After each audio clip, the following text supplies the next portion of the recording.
Well, it's the president's plan, so it better be the right plan. It's got some problems with it, and your panel was just talking about some of those. The biggest, of course, is who are our, quote, partners on the ground that the president referred to in his speech, and I don't know where they come from.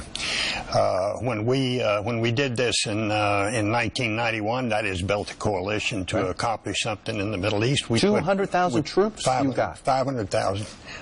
We had 500,000 U.S. troops. Right, and you had an additional for Desert Storm, and then we had thousands of troops from other countries. So there wasn't any question about our resolve on the part of those people we were trying to bring into the coalition. But everybody tells me, and I was in the Marine Corps, but I'm not a military man, a military expert. You got to have some people on the ground. You can't do this just with air power. And so we've got to have special ops forces, or we've got to have some people who can advise this ground force, if it's the Iraqi army, who can collect intelligence, who can guide airstrikes. And if they're not going to be Americans, who are they going to be? So we're going to have some people on the ground, but we're also going to have some people to take territory after the airstrike. Well, and that's this whole hope that the president himself was skeptical of this moderate Syrian opposition. So the other idea is you hope that it's Sunni countries, other Sunni countries that provide the boots on the combat troops.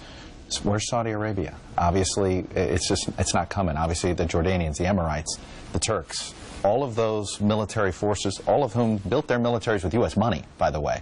Where are they? Well, they're not here, and they may not be here because we're not on the ground now. You think that's the issue? I'm not suggesting that we need to get into another ground war in the Middle East. But I'm just saying we cannot do this without having some forces on the ground that can help our air campaign. You have to have that.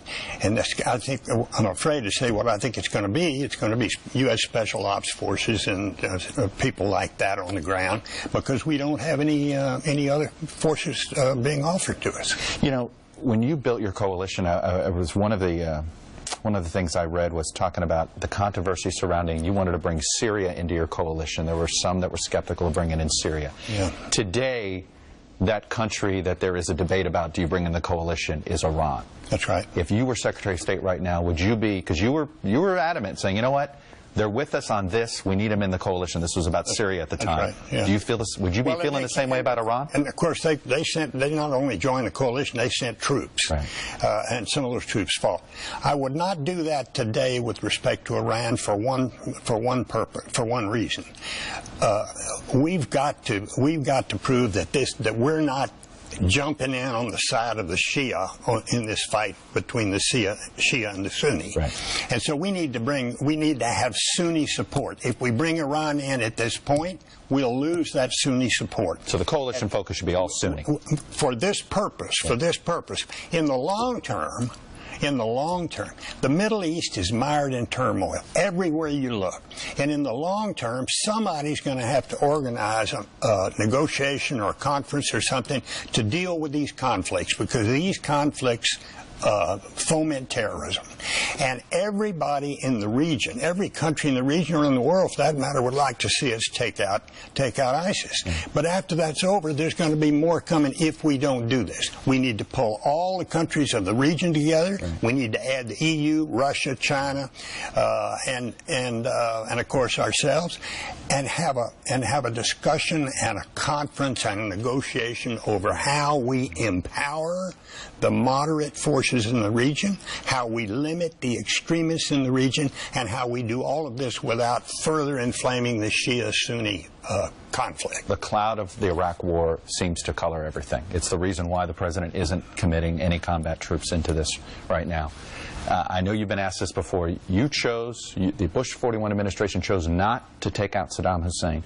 Right. Do you believe if you had, that basically the 90s would look like what we're dealing with today? Well, we were afraid of that. That's why we didn't, for 2 years after we left office, why didn't you guys take care of Saddam when you had the chance? Every time I'd go out and give a speech or something, I'd get the question. Well, now people see why we didn't.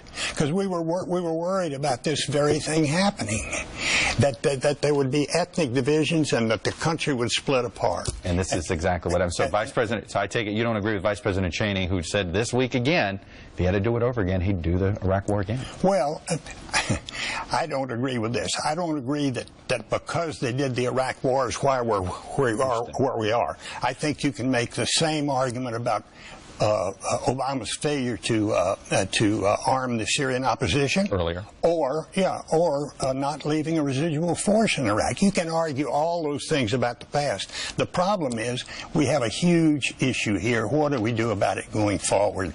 There's no country in the world that could pull together the kind of conference or negotiation I'm talking about, except the United States of America. And we need to do that. Whether we can still do that or not, I don't know. When we put our coalition together, we had 500,000 U.S. troops on the ground.